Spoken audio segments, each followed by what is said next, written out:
Strange developments on Tuesday with the New England Patriots and linebacker Matthew Judon. And look, as far as I know, by the time you see this, we'll have some indication of what happened. But quick rewind. Monday, first day of pads, Matthew Judon, who had been participating in practice despite the fact that he wants a new contract, he's only making like $6.5 million this year, which is way too low.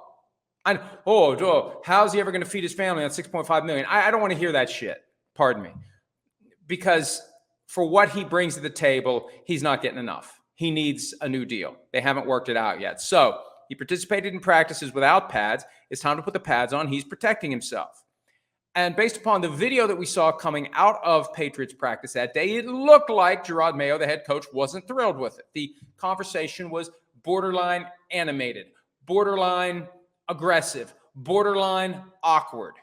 And there were passionate conversations also that occurred between Judon and Elliott Wolf, the de facto GM of the Patriots. Now, it's not his title, but it's essentially what he does. So he wasn't there on Tuesday. Mike Reese of ESPN.com, multiple players. He wasn't in the facility. And we don't know why he wasn't there. There's three explanations. Reese mentioned two, but I added the third one. One, Judon didn't show. Two, they told him to stay home. The third one is they agreed he wouldn't be there. Just a mutual, hey, you know what? This is probably for the best. Let's cool off for a day and let's figure this out. That's possible as well.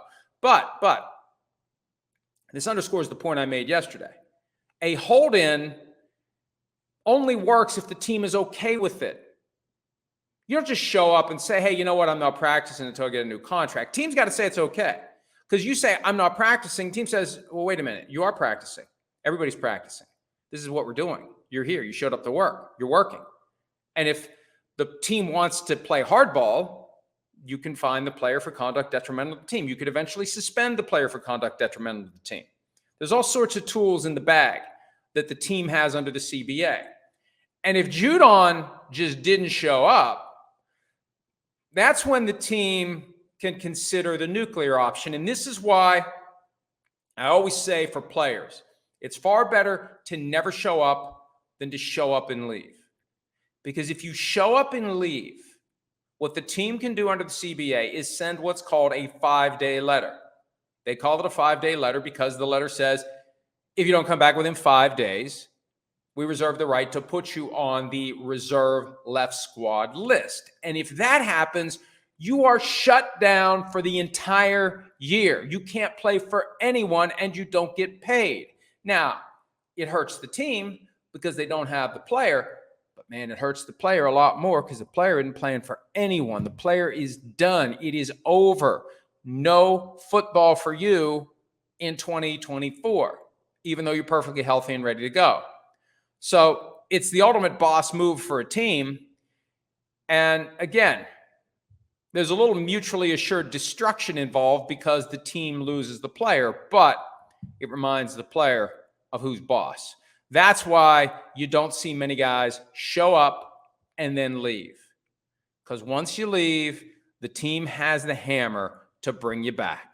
And if you don't come back within 5 days, you may not be coming back at all until next year at the earliest. And your contract kicks by a year. Everything just gets delayed. You lose a year of your life.